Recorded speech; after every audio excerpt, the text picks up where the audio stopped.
عليكم ورحمة الله وبركاته. يا احسن اخوات في الدنيا، ما تنسوش تعملوا لايك واشتراك في القناة. النهاردة الفيديو بتاعنا هيبقى عامل ان انا يومي وانا راح اصلي صلاة الجمعة. ماشي، الساعة دلوقتي 3. طبعا انا مش مهمت خالص، عايز هدخل انام دلوقتي، واصحى كمان ساعة ونص هظبط المنبه واصلي الفجر. استنوا تكملة الفيديو وانا بصحى واصلي الفجر. سلام.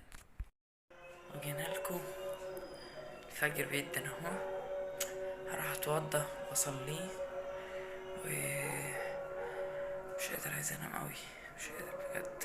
يعني انا عارف انتوا مش هتسمعوني من الاذان، فلما يخلص اذان هبقى اكمل كلامي، استنوني. جينا لكم تاني بعد ما خلص الاذان، رحت اتوضيت.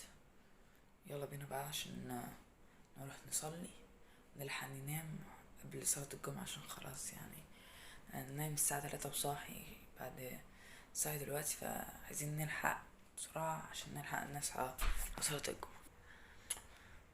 استنوني لما بصلي.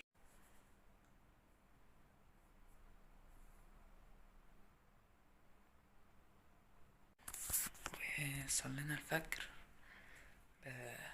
ننام بقى ال7 ساعات دول. صلاة الجمعة بتبدأ الساعة 1 أو 12:30. ننام ال7 ساعات دول ونصحى إن شاء الله.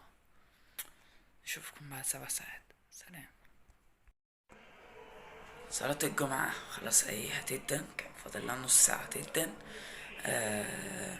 أنا نمت الحمد لله وفقت. آسفين على منظر وشي، آسفين على منظر صوتي. ماشي، الواحد لسه صاحي بس. رحت اتوضيت، يلا بينا اخدكم وانا نازل اصلي، استنونا. نزلنا اهو، ادينا ماشيين، خدنا مصلية، لبست بنطلون عدل ولبست شورت طويل. ادينا رايحين اهو عشان نصلي صلاة الجمعة. هصلي وافتح معاكم الفيديو وانا بني الفيديو. سلام. والحمد لله رجعنا من الصلاة وبس. ده كان الفيديو بتاع النهاردة. حابب اقولك صلي، لو صليت ربنا هيعملك اللي انت نفسك فيه. ربنا يعني بص، ولا انت ما تصليتش قلت خلاص بقى يا عم كده كده خلاص خلصت، لا، في ايدك تتوب وترجع من الاول، وربنا والله العظيم بيحب التوابين. واشوفك الفيديو الجاي، وسلام.